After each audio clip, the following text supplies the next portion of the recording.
welcome everyone to our first panel of the day for PubMed Popularizing STEM conference entitled Pop Culture Texts as a STEM Education Support, in which our three presenters will speak about how to bring popular culture narratives dealing with STEM into the classroom, how this might affect people's career choices, and the power of fiction in shaping reality, influencing our opinion and understanding of science and technology. So we will have our three presentations, and then at the end we'll have our Q&A session with the public, and then you can make your questions either raising your hand with the reactions button or writing it on the chat if you don't feel comfortable coming on screen with your question. So our first presenter for today is Despoina Feleki. She is a postdoctoral researcher in the Aristotle University of Thessaloniki in Greece and appointed school educator. She completed her MA studies in European literature and culture and her PhD in contemporary American literature and culture. As a Fulbright scholar, she has been awarded educational and travel grants, and Feleki teaches undergraduate and postgraduate courses and organizes workshops on fiction and pedagogy, focusing on the intersections between textuality and digitality, and on how these affect literary and educational practices. Her research interests include contemporary Anglophone literature, world literature, popular culture, fandom, and video game studies. Feleki is a member of the Multimodal Reading and Research Group, served as the Young Scholar Representative of the Hellenic Association for American Studies, HELAS, from 2014 to 18, and is currently its treasurer. Her monograph, Stephen King and the New Millennium, Gothic Mediations and New Writing Materialities, was out by Cambridge Scholars Publishing in 2018. She is the co-editor of the special issue of the HELAS EXNA journal, Popular Culture in the New Media Age, Trends and Transitions from 2020. And she is going to share with us today her work entitled Stranger Things Multimedia Franchise to Support STEM Teaching. So I leave you with her. I come here today as a scholar in American literature and culture, but also as an English educator teaching in Greek primary and middle schools, a teacher and researcher devoted to sharing her concerns and dreams of inclusive educational practices that make room for learners from different socioeconomic backgrounds, displaying diverse skills, talents, and interests. This presentation aims at proposing the convergence of popular culture and scientific discourse with a specific purpose of supporting the development of new integrated curricula and thus contributing to the discussion against segregating knowledge areas. So what we are actually going to look at today is creating a special space in our classroom that gives the chance to young people to figure out who they are and what the changing demands of our world are. Through the suggested learning processes, we will guide them through and show them how to make a difference for themselves and for the people and the issues they care about. By integrating STEM competencies with digital or print-based popular culture products such as films, TV or web series, video games, comics, and wikis, we can actually hope to motivate middle school students to participate in the lesson and offer original solutions to problems by teaching them not only STEM content, but also how to cultivate and use their imagination. Because finding recourse to imagination allows people to question and break from stereotypical ideas of a world often taken for granted. Imagination allows them to believe in the possibility of alternate realities. So by actually allowing them to create as-if worlds, by creating the space in our classrooms and by showing them how to push the boundaries between fiction and reality, we arm them with the tools and methodologies to test this newly acquired knowledge in the real world. So I'm going to suggest that creating a third space between the physical premises of the classroom or our school computer labs and the virtual dimension of an imaginary world coming from contemporary American popular culture via new digital media can generate innovative intersections and exciting explorations that will leave learners richer in many respects. In this third space, learners are taught to critically consume popular culture and use the tools that STEM education offers. The example that I employ in my presentation today comes from the Stranger Things franchise. And we will test not one, but multiple intersections between reality and fiction, between real physical space and virtual or multiple other dimensions, between older analog and newer digital technologies, making our learners aware of the immense potential that science and technology offer in their development. Learning actually takes the form of participating in explorations that need immediate and original solutions, not for the sake of popular fantasy world, but for the sake of our planet and our future on it. Initially, I'm going to share some information provided by the UNESCO's International Institute for Educational Planning on STEM competencies and the purposes of STEM in education. So what IIEP clearly states is that STEM education aims at developing teaching methodologies in disciplines like science, technology, engineering, and maths, and more importantly, proposes the necessity of finding ways to cross the boundaries between STEM and non-STEM fields. This presupposes that we rethink curricula that need to be not only task and project-based, but competency-based, that is trying to develop 21st century competencies, meaning the requisite knowledge, skills, attitudes, values, and experiences that the learners have or need to develop in order to achieve academic, but also social and interpersonal success in the 21st century and become apt at finding sustainable and creative solutions to the huge problems the world is facing.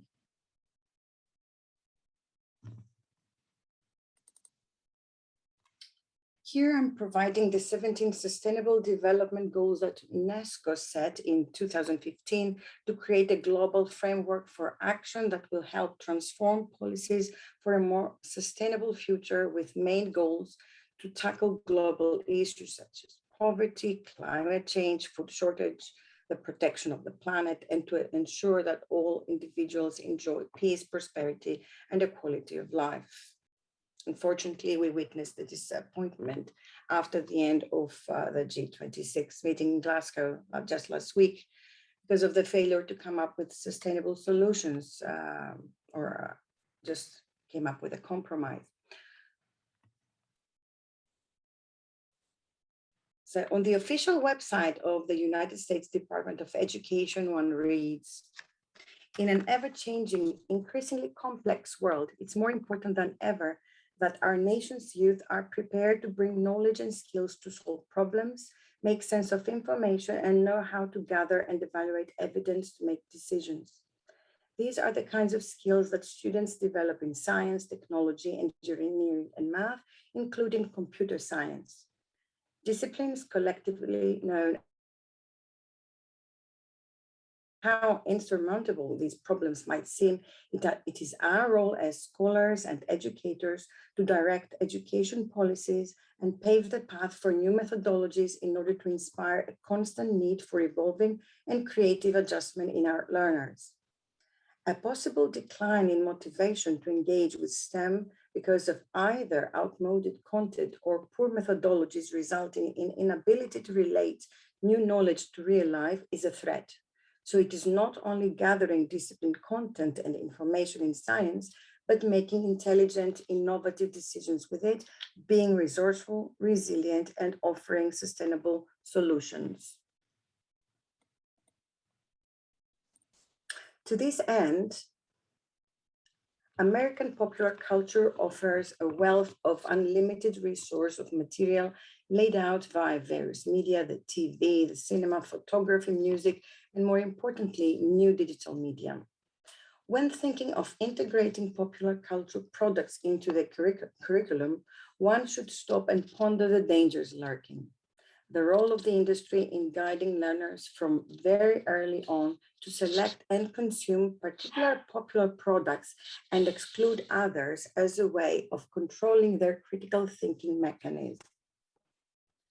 Our students from a very young age learn to experience the world and consume its products within certain socio-cultural contexts and with the use of certain technologies, be that the cinema, comics, YouTube, and more recently, social media. According to Types. Each child is configured by the material conditions of a particular social class, ethnic group, race, region, within a particular field of children's literature production. He recognizes the whole children's culture as an industry that is controlling the way children think, behave, and mainly how they learn to consume children's popular culture. Zipes continues with Anne Haas Tyson's concerns expressed in writing Superheroes. Commercial culture is geared to perpetuate stereotypes that do not lead to critical literacy. The role of parents and educators is not to ignore or condemn the commercial media, but to work with this material critically and imaginatively so that children fully grasp the significance of the cultural products they are fed. Only in schools we can counter the negative aspects of the culture industry and provide alternatives to current socio-political thinking. Therefore, very important is the careful selection and use of popular culture products in a classroom where meaningful and critical participation and creative recreation can take place. Reflective use of the screen is mandatory by including popular culture representations on new media and on traditional print culture.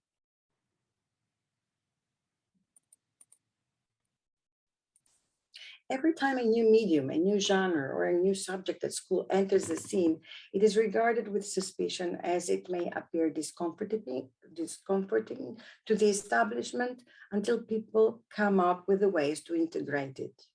Therefore, we need to think of popular culture integration in STEM education, not as displacing traditional courses, but rather as enriching them, adding new layers, bringing about new appreciations, supporting diverse ways of communicating, expressing oneself or one's feelings. When I use the term popular culture, I refer to the genres of speculative and science fiction as the main non-realist forms to include in STEM. This can be produced, distributed, and appreciated on different media. They can be literary works, films, graphic novels, video games, broadcast on TV or on the web. Let's see how we can employ these non-realist genres inspired by the Stranger Things franchise in order to explore features of our reality through imagined worlds.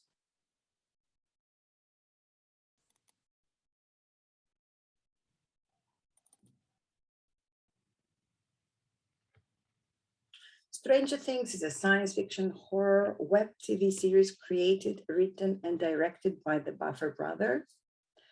The show was released as a Netflix original series premiering on July 15, 2016. And since then, there have been 3 very successful seasons, and we are now in anticipation of the 4th. Despite its commercial aspect, this franchise provides a wonderful source of information and instances around which numerous scientific investigations can be carried out in middle school classrooms for the purposes of STEM and ultimately assisting in the integration of STEM and non-STEM subjects.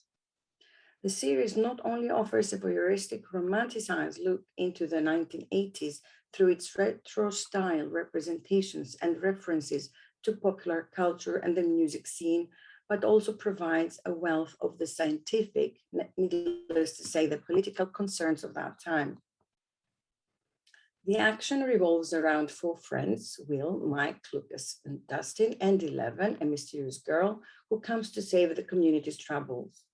In season 1, the Demogorgon haunts the people of Hawkins, Indiana, and kidnaps Will, but Eleven manages to destroy it. Evil powers find their way out through the Hawkins National Laboratory, branch of the US Department of Energy, a federal complex located in Hawkins, Indiana. It was in the mid-20th century that the lab was host to MK Ultra experiments, and at some point began abducting children to carry out experiments on them. During one experiment, this prodigy test subject named 11 made contact with the Demogorgon, accidentally opening the gate to the upside down. The subject of the experimentations on Hawkins' lab, called Project MK Ultra, is nothing but fictional. According to Wikipedia, and please correct me if I'm wrong, MK Ultra was the code name of an illegal human experimentation program designed and undertaken by the US Central Intelligence Agency to develop drugs such as LSD that could be used in interrogations to weaken individuals for brainwashing and psychological torture during the Cold War. So the starting point of all evil activity in the series comes from real facts. Now I will be relying on the activities of the company of the 5 fictional youngsters, exploring the ways they can inspire action in our youth today and turn newly acquired knowledge into new scenarios about life. The material today comes from the 9 episodes of season 1. These episodes are organized in chapters, and this connects us with literary tradition. It makes it easier to delve into fictional worlds and then use them as a springboard in order to relate back to reality.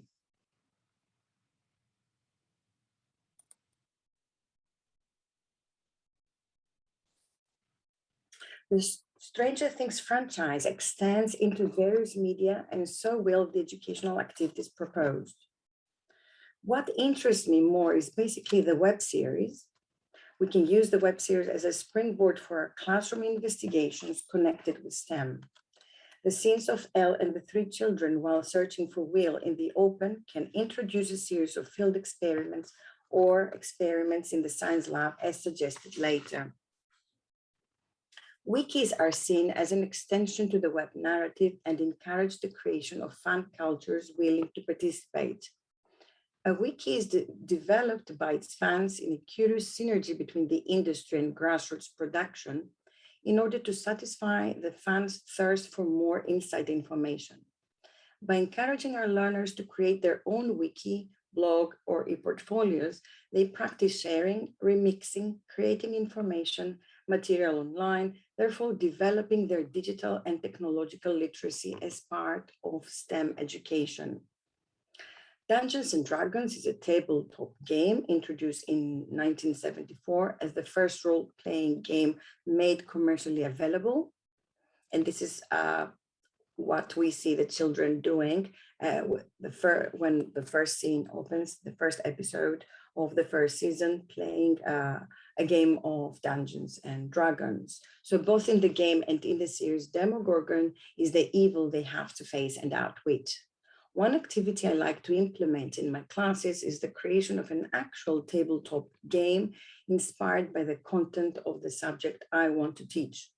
In this case, learners can create their own game with extinct animals, creatures, dinosaurs, and learn about the geopolitical conditions of those times, creating thus connections with STEM, biology, geology, geography.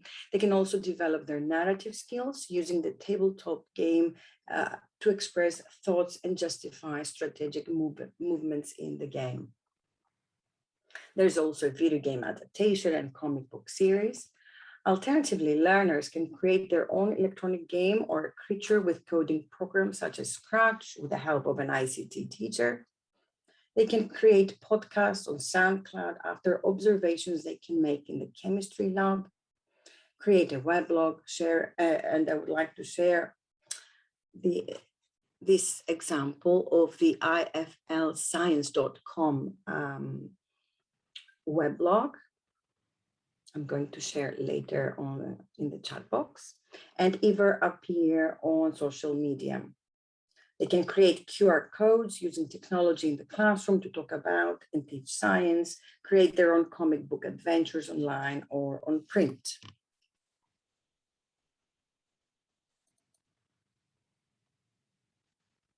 Another example that showcases the convergence possible between the comic and STEM is the NASA STEM project First Woman.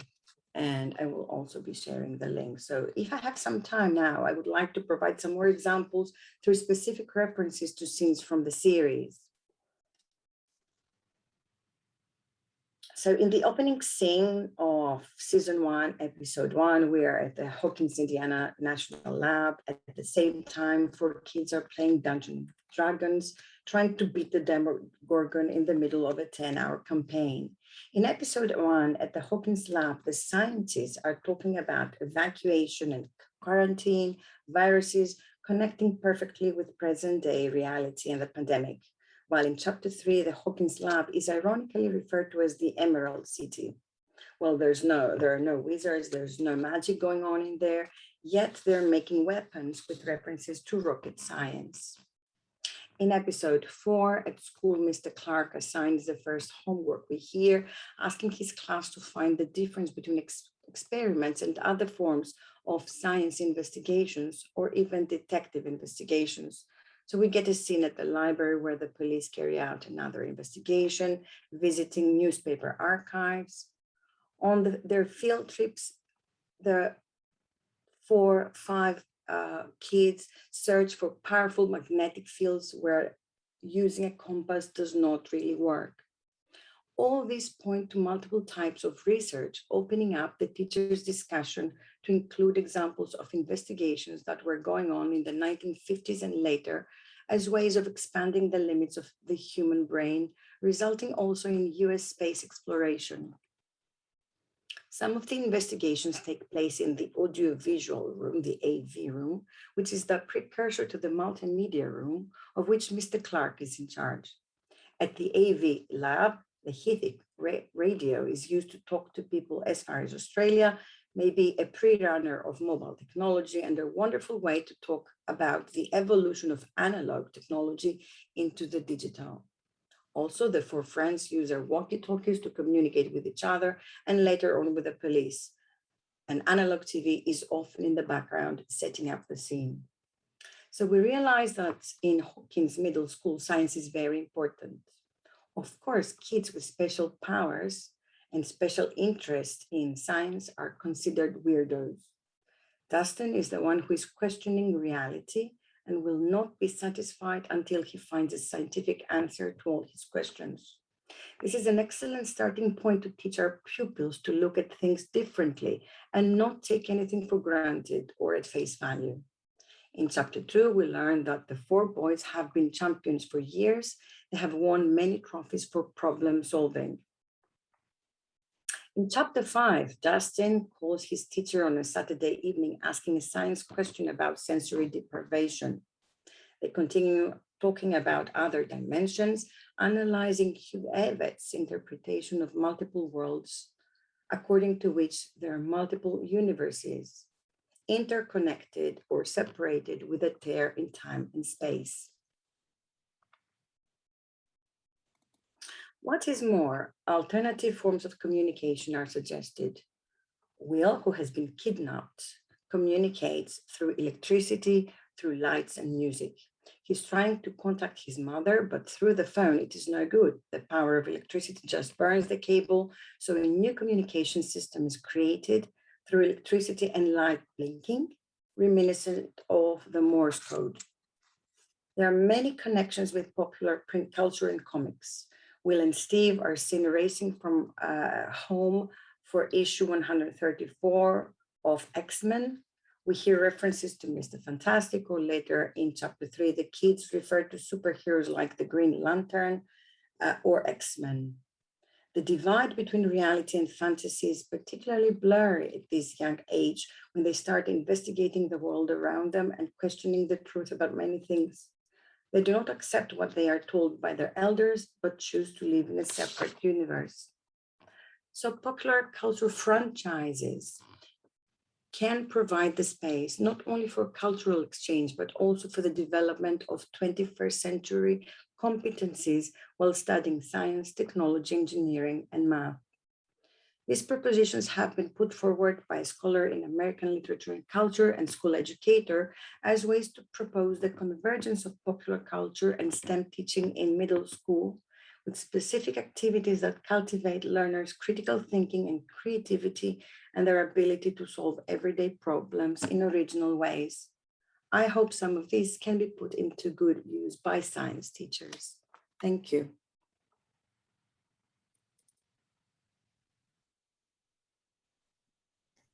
Thank you so much, Despoina, for that very interesting example of how to use a popular culture product to inspire our design classes. We're gonna move on with our next presenter, who is Margarita Segovia-Roldán. She is a biologist with a PhD in neuroscience. She is passionate about science communication and a postgraduate researcher at the Science Communication Unit from the University of West of England, Bristol. And she will be presenting some results from her postgraduate project entitled Movies in Science Capital, Influence of Science on Screen and Scientific Career Choices. So thank you very much. Can you hear me? Can you hear me okay? Hello? Yes. I can hear you. Perfect. Thank you very much.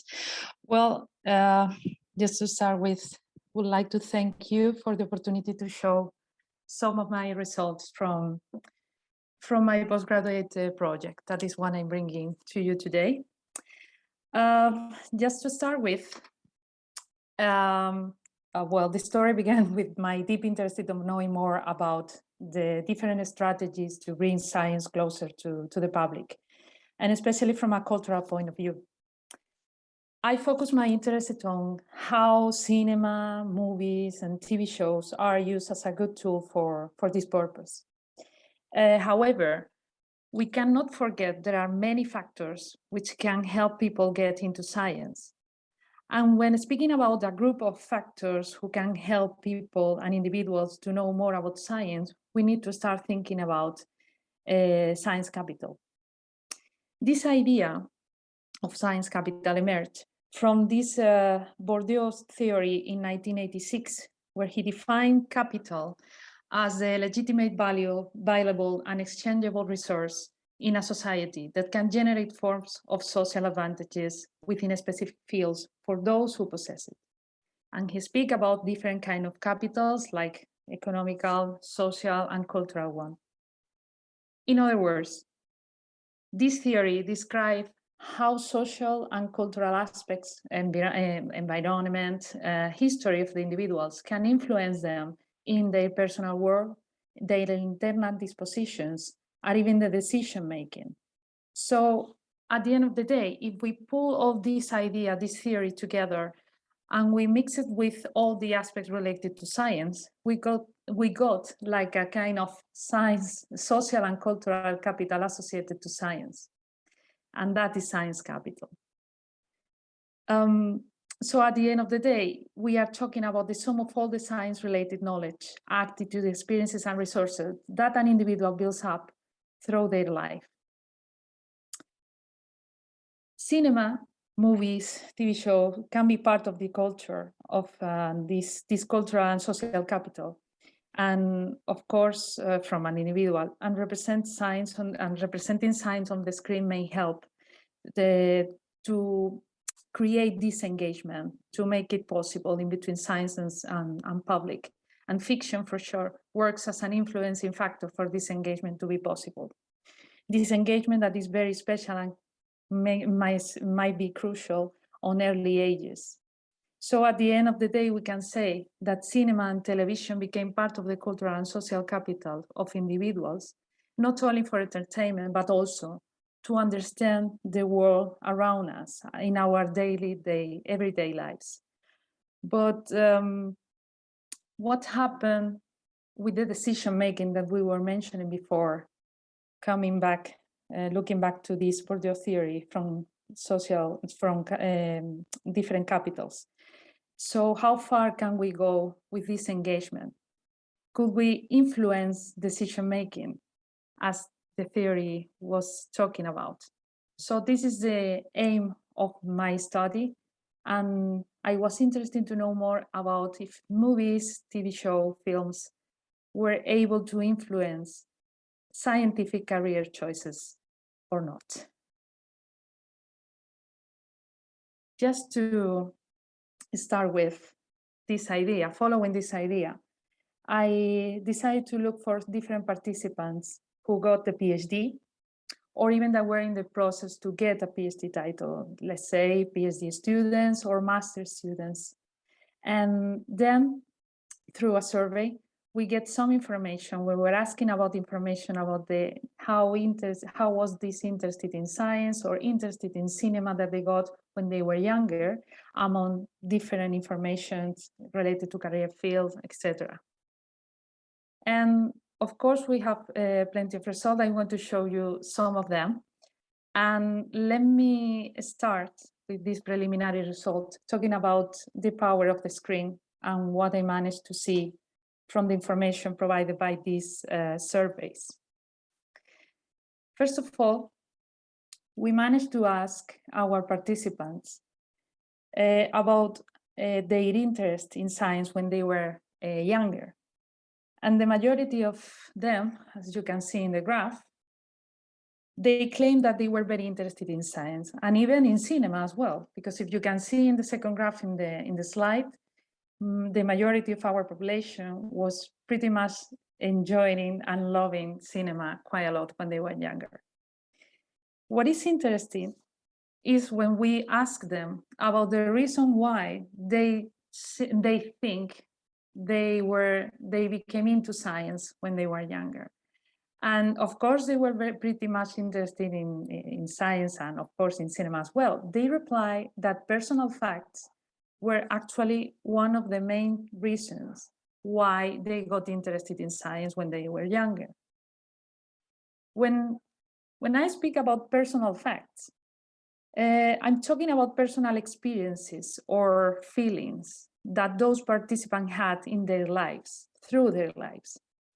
Here in this slide, you can see some examples where, for instance, some of the participants represent those reasons or those examples of personal facts. Like, for instance, you have some of them that said that the illness of a close relative was the reason why later on they became interested in science, or maybe because they used to live in the countryside and that's why they love nature or animals, or even because their father has a garage and they were surrounded by cars. So all these kind of details, feeling and experiences are the ones that we call personal facts.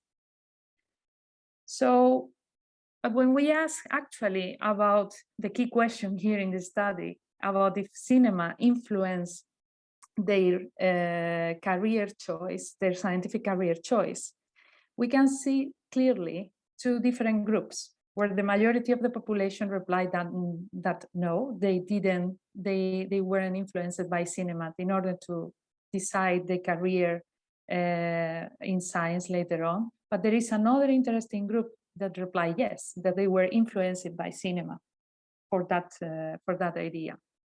So far from these previous results, what we can say is that cinema movies are pretty important for participants' life at young ages, and even they can influence those decisions on deciding to decide about which career in science they wanted to follow. But this fact is not determinant. So in addition, there are personal reasons, for example, among other reasons, that could be key and an important trigger to increase this interest in science when they were younger. So following this information, what I wanted to see is to know a bit more in detail about the characteristic of these two groups.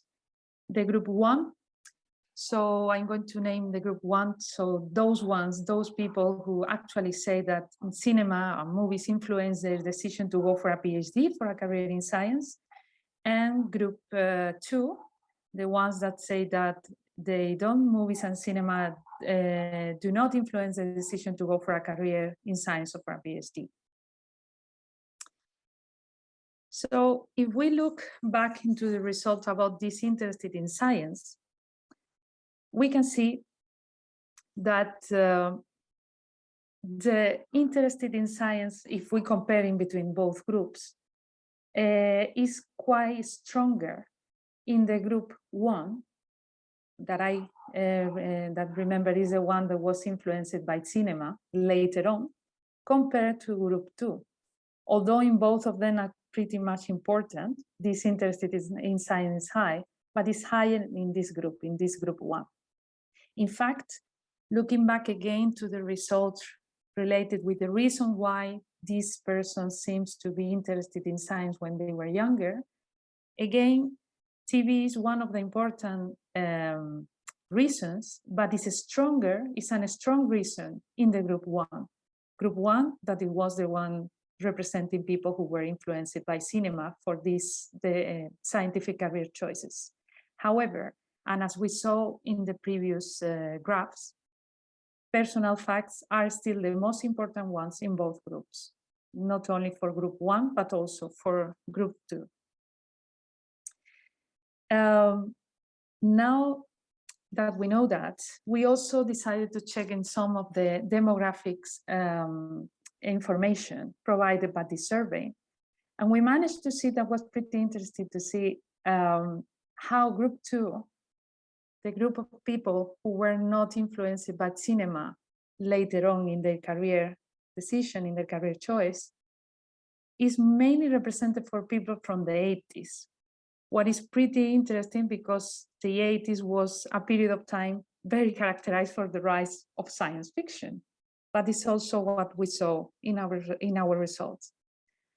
And in addition, it's even more interesting to see that although the main part of our population in this study is mainly represented by females and males, it's interesting to see how they are divided, both groups are divided by gender, because people influenced by cinema, or people from group one, are mainly represented by males, and group two is mainly represented by female, with a quite notable difference between groups. So again, looking back into the information about how interested is cinema for them when they were younger, we see that, of course, they pretty much enjoy and like and love cinema at those ages. However, it's very interesting to see how group one, the one influenced by cinema later on, is the group where they love cinema the most, if we compare with group two. And even though being sci-fi, science fiction, the most important movie narrative for them at those ages. Although we cannot forget, there are a wide range of narratives, pretty interesting as well to take into account. But we can speak about that later on.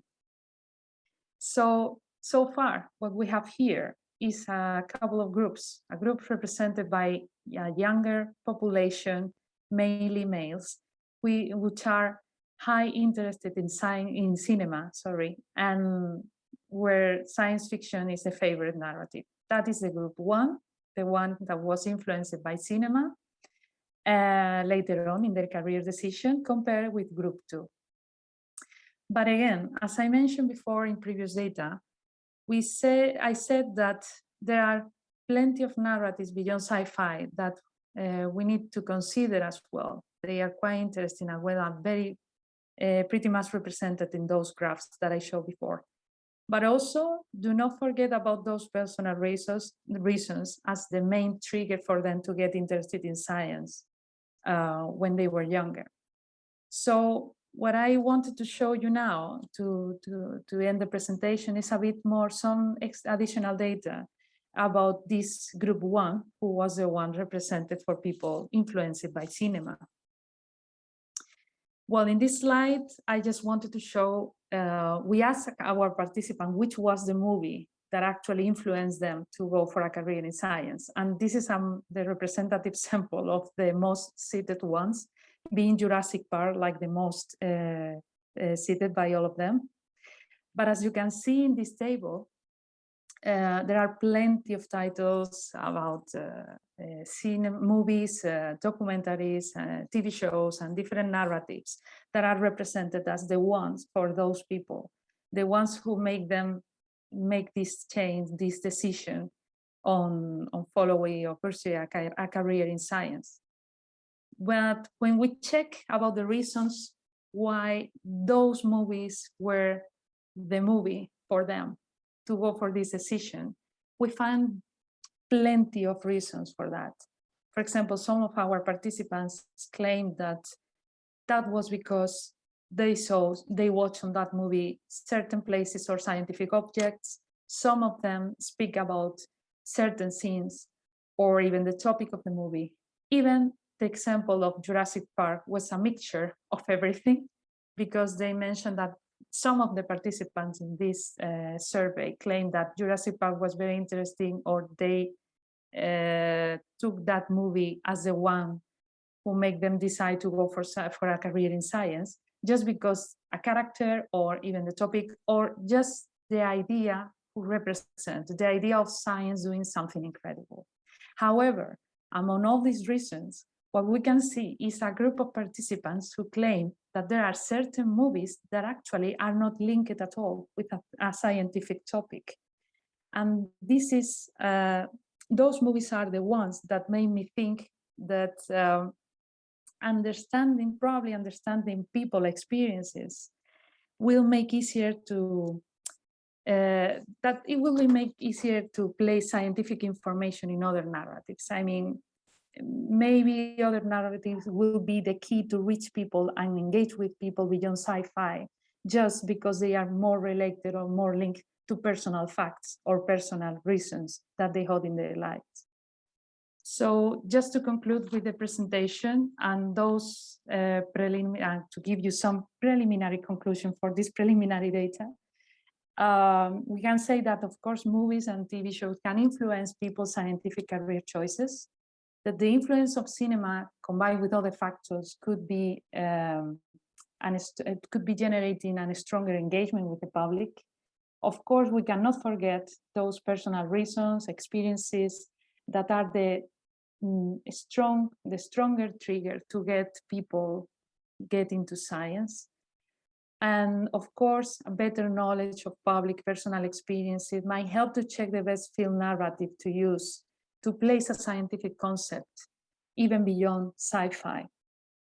Of course, we cannot say that cinema is the main trigger to go for a career in science. So it will always depend as well on the kind of science that is represented on the screen, how it's represented, and it's probably improving through years. As we can see in this result, this preliminary result, seems that the people more influenced by cinema are younger.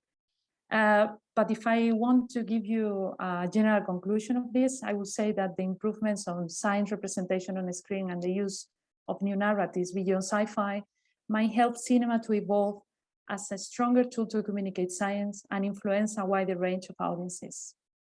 And thank you very much for your attention.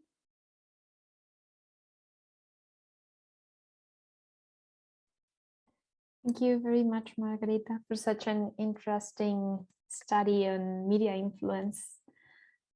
So we'll move on now to our last presenter for this panel, which is Ash Smith. She's a speculative artist, designer, and researcher who creates stories for film, stage, and immersive play.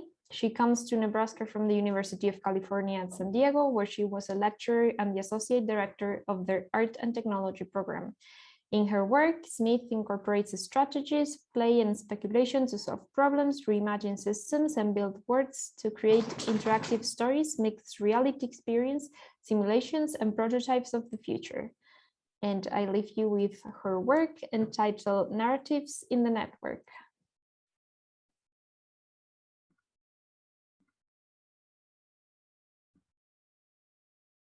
Hi, everyone. Can everyone see my slides and hear me okay? Yes. Thank you. I love the ending of the last presentation, just the kind of provocation of, can we change our cinema based on, taking into account science. I am going to speak to you about this narratives in the network and STEM and popular culture with emerging media arts. I'm really interested in what are the affordances and limitations of emerging media arts. And so I'm going to kind of get into that as we move through this talk. I'm currently in year 2 of creating an emerging media asset, and I'll talk more about that right now. I was originally drawn to speak today just because of this idea of fiction and science and their interdependence. I'm very much this notion of the third cultural space and how science shapes fiction and pop culture, and vice versa, how pop culture shapes science. I'm very much believe in this idea of creating a fluidity between the humanities and the sciences through story, through creativity, imagination, and innovation. There's so many great examples throughout history. I'll just use one to start my talk. Martin Cooper, while working for Motorola, creating the first personal cell phone, citing Captain Kirk's communicator on Star Trek as an inspiration. And there are so many other examples to pull from in pop culture of these kinds of influences. One moment, I'm just gonna make sure my timer is set.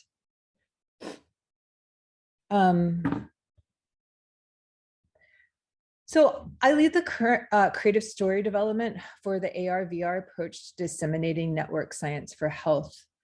With my lab, which I'll talk more about in a moment, I bring on emerging media arts students to work in innovative and effective ways to make an easy to use interactive story to network science for health for middle school age youth. So I work with a team of people, some of who are in here today, Julia McQuillan, I see, and Megan Liederbrand, and Trick. Who else is here?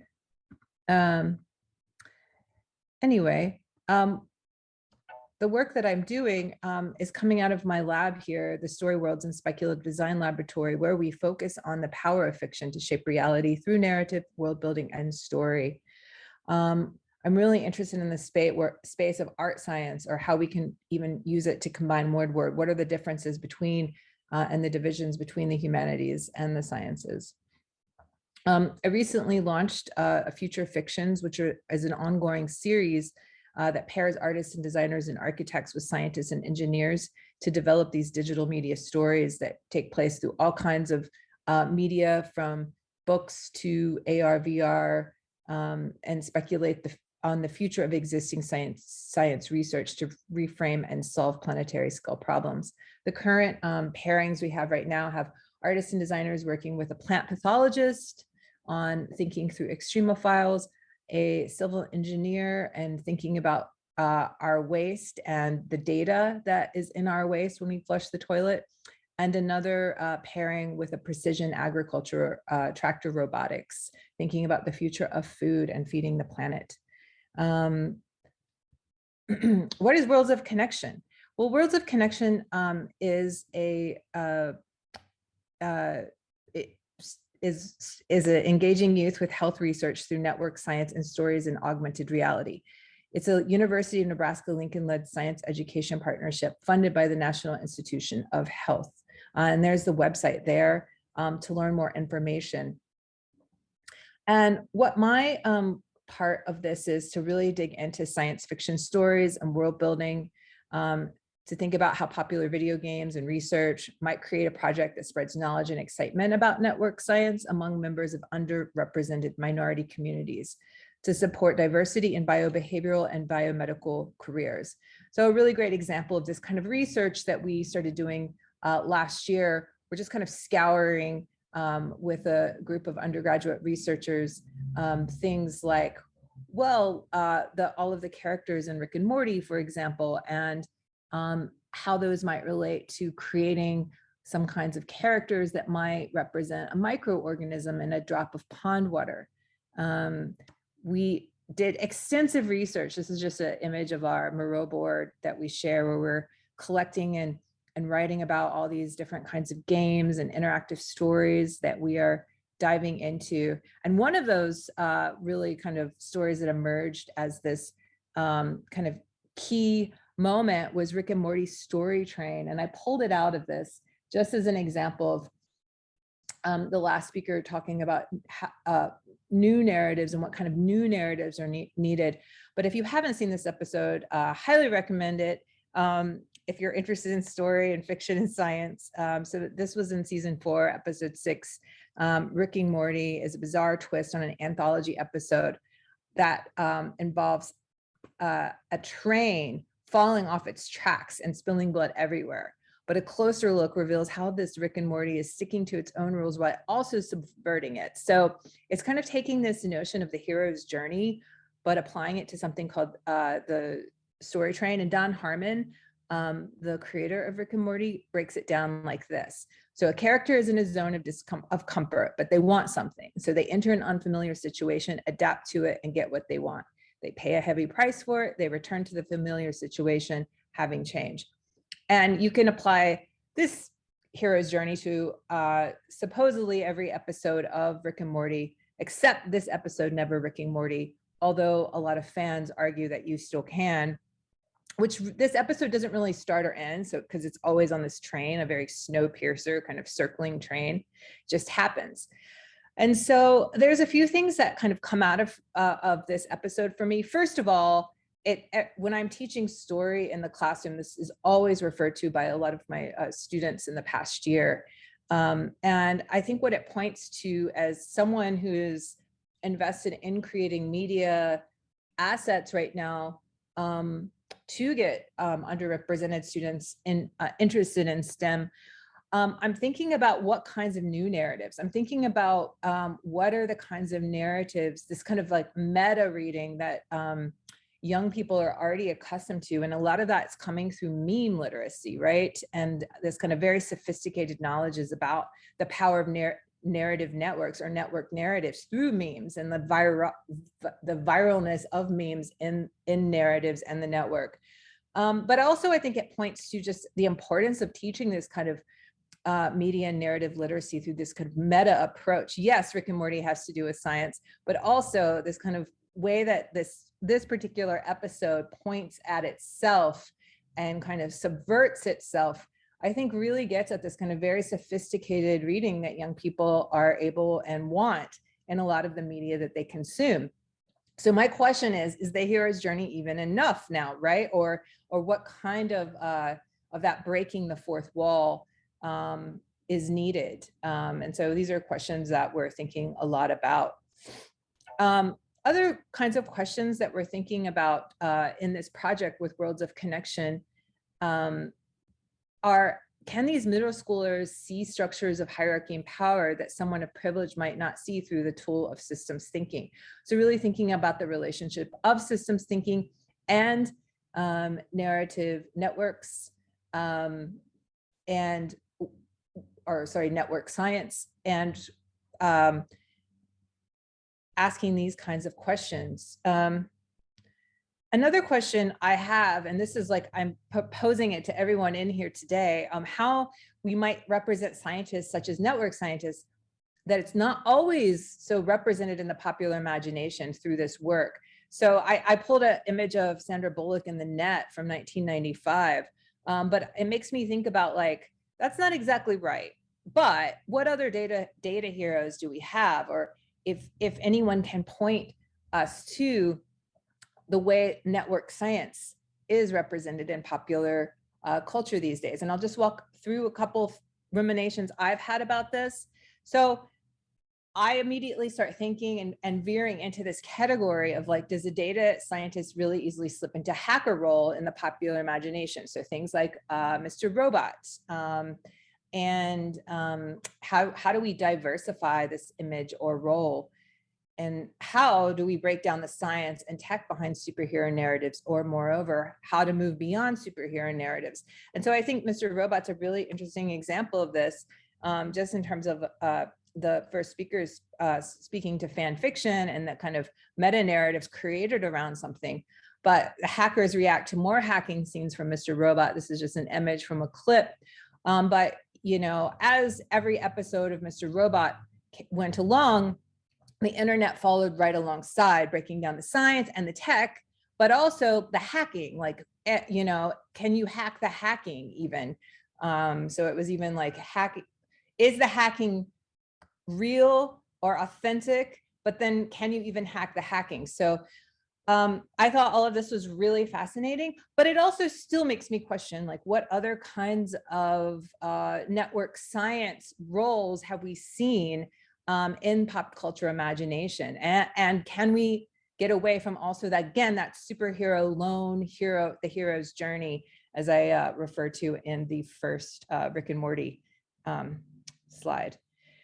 And then we come to also this other, your mind might go to, oh, well, I know, we can really go to, you know, epidemiology and thinking about ways that network science is working with infectious diseases. I pulled a still from Contagion in 2001, which, you know, for many reasons has been live streamed over and over in the past 2 years. But I would say my question to this, though, if anybody else has been in the classroom recently, I would say some students are motivated by the pandemic and see themselves as a kind of way that they might be a health hero. But I would actually say in the students I'm working with and the conversations I'm having, most of my students are exhausted by it and aren't necessarily looking to go more into working with infectious diseases at the moment. Now, things and trends always shift.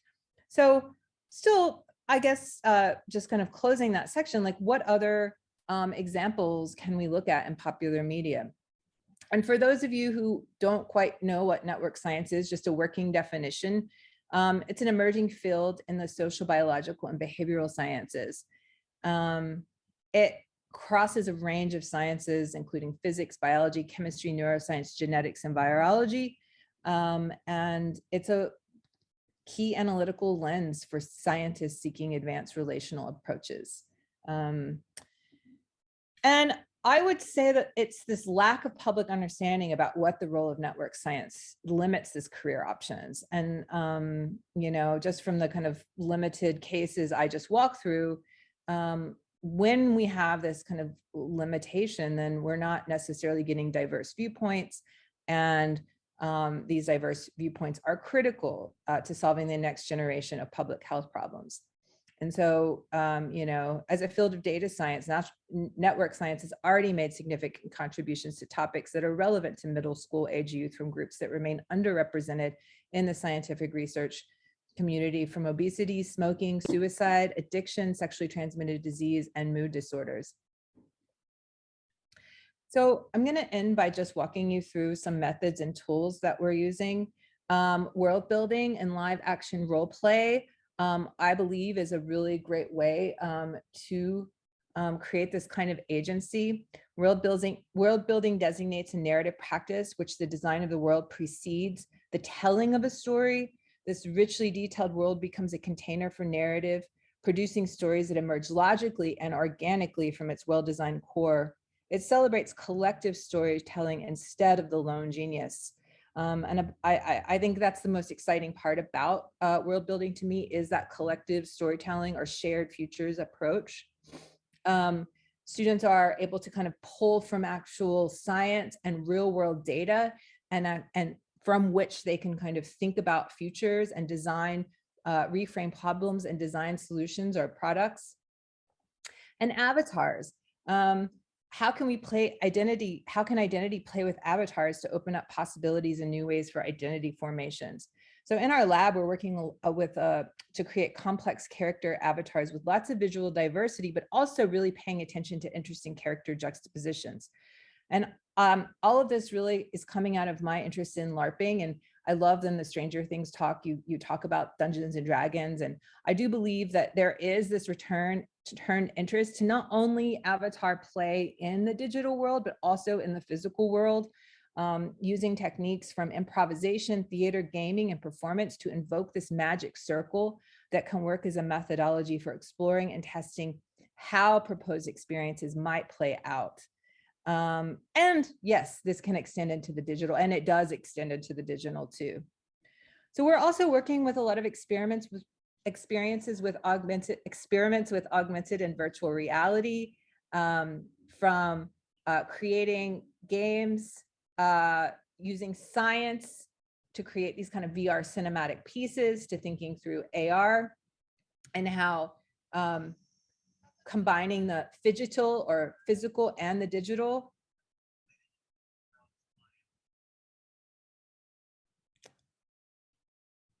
And the last thing I'm gonna talk about is a case study, just to kind of talk you through how I might use this with a group of students.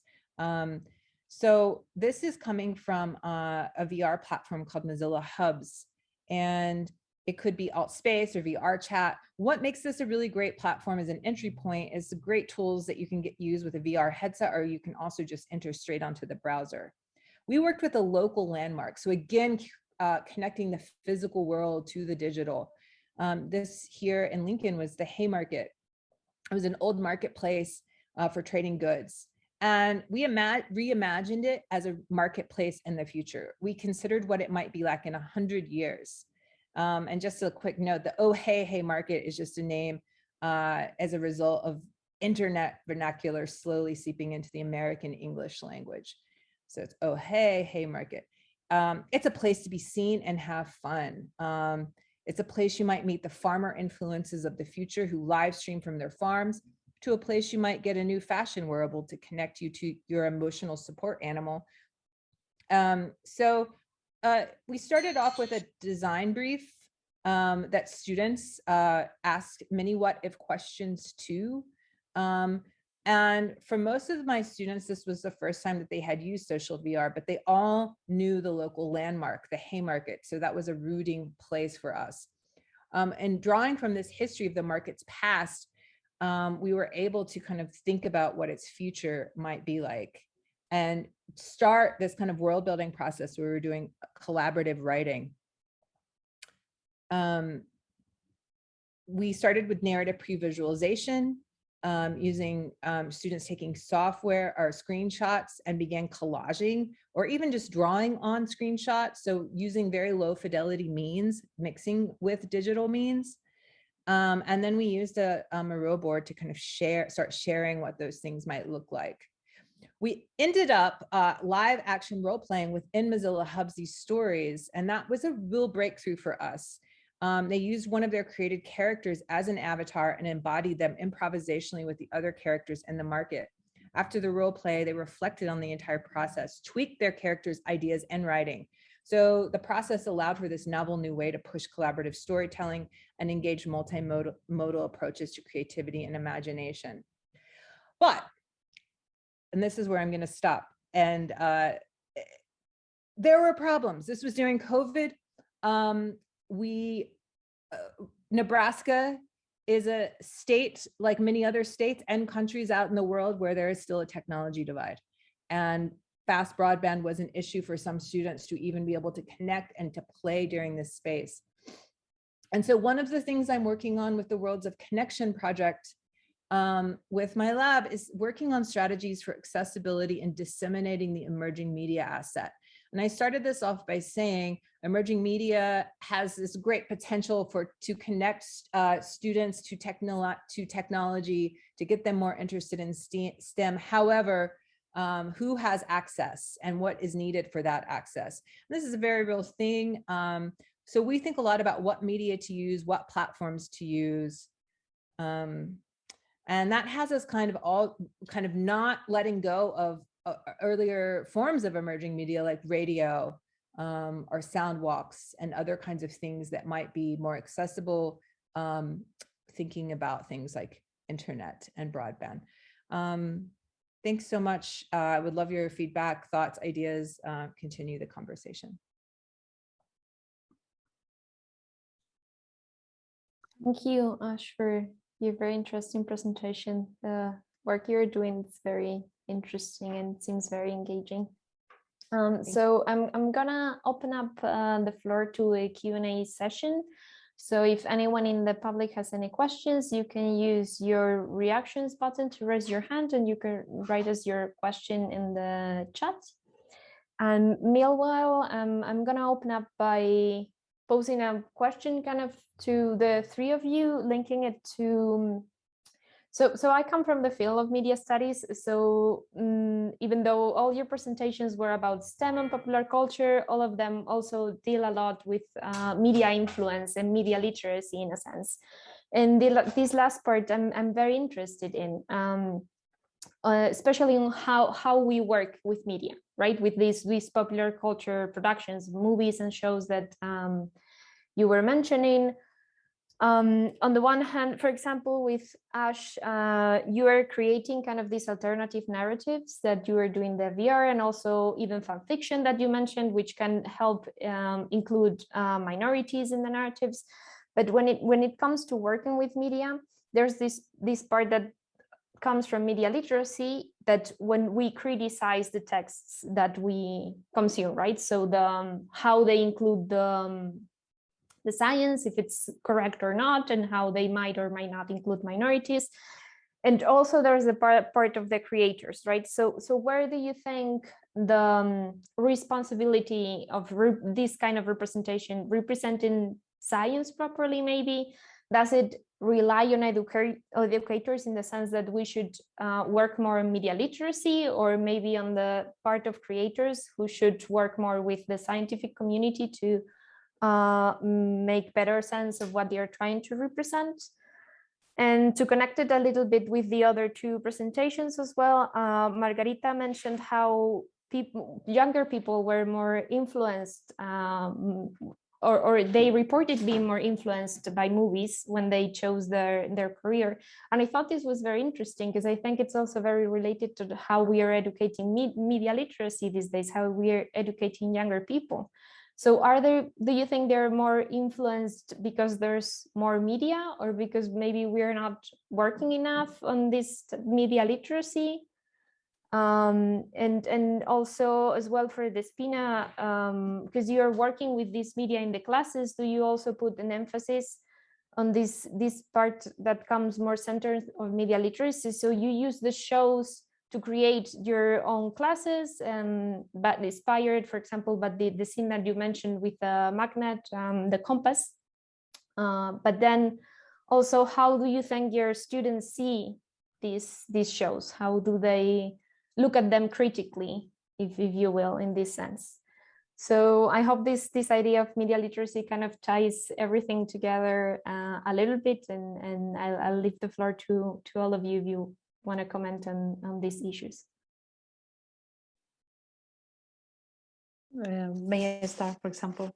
Well, thank you very much for all the presentations were great. Just answering your question, Laura, I think that of course there are more media, but I think that it's also very important to find the balance between this representation of what we are representing in the media, the accuracy of the science that we are representing in the media, and try always to play between this accuracy and the entertainment that we are going to offer.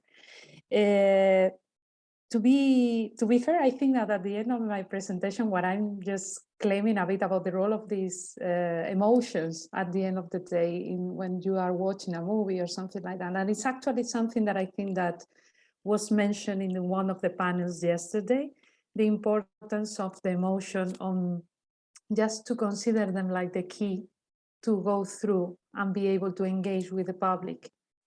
So the power of cinema that cinema has to engage with those emotions, and probably that is the key question from my presentation. I think it will be a balance in between emotion, accuracy, and the kind of science that you are representing, I think.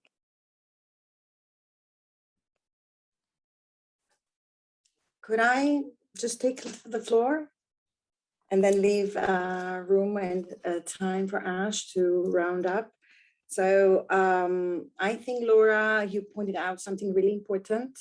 What I also tried to mention in my presentation, the importance of teaching our learners to be critical about what they consume, how they consume it, and make clever choices. So creativity is, of course, very important, and we teach them how to use media, and Ash has discussed some wonderful, and I would love to know something more about the media tool that she uses. Of course, she's the researcher doing lots of creative things, but before that, critical media literacy needs to be taught. They need to know from a very young age how to use, how to choose media and content, and then learn how to create new media, remix, distribute, consume. I also talked about Jack Zipe's concerns about the role of the industry and how the industry is controlling what we consume. So this is another parameter. So we should not take everything that is out there, but we, the researchers, the educators, should be careful in what direction we want to point our teaching and our learners. And then, of course, work towards recreating this material and creating sustainable solutions for our troubled world. Thank you. Yeah, I agree with everything that both of you just said. And I mean, I would say that things like the story train do give, Rick and Morty story train do give me this kind of hope at like the complexity and the sophistication of picking apart narratives and understanding them. However, everyone is not into Rick and Morty and everyone is not watching that. So, and I also do believe that like the, memes as a way in the classroom to kind of teach media literacy has been something very effective. Because before you know it, people are like, oh, whoa, I know a lot more and I know how to pick this apart and I understand how they travel. And but to your question, Laura, creating world building and creating alternative narratives. Well, a few things, like I strongly believe in having young people in my lab and having and also Julia, who's in here right now, does such a great job at constantly bringing these ideas I'm talking about into classrooms that are middle school aged youth, and then kind of bringing that data back to us and trying to reach a variety of different locations and places and diverse audiences. But I also think that even though I'm in the academy and I, constantly, have you talked to a linguist about this? Have you pushing my students? Have you talked to, a physicist? You need to interview a physicist and see what they say about this storyline. I also really believe in, to create these kind of worlds, we also have to interview those kind of expertise that are not necessarily in the academy. Like people that are fixing, we're doing a world build on junk, right? And thinking about having to create a world out of all of the detritus that was thrown away. And so there's a lot of great scientists you can interview about that. How will our future bodies be able to digest plastic? Can you show me science on this? Can I extrapolate from that? But also just talking to someone who, like a garbage person who has to deal with junk and trash every single day, and so really kind of bringing both of those kinds of narratives in to the world building too is one strategy. I don't want to talk too long because maybe someone else has a question, but. Thank you so much for all your answers. I don't think anyone else has raised the hand. I just want to give you the opportunity. If you have any question for one another, you can also take the chance if you want. And if not, I think we can leave it here because we've run a bit over time. Thank you again so much for your 3 presentations. I think this topic of bringing STEM into the classroom and working with popular culture and media literacy, I think it is very interesting, and you're doing very interesting work in this respect. So thank you so much, and I hope that you can stay for the rest of our conference and that you'll enjoy it. Thank you, everyone. Thank you. Thank you, Let's everyone. stay in touch.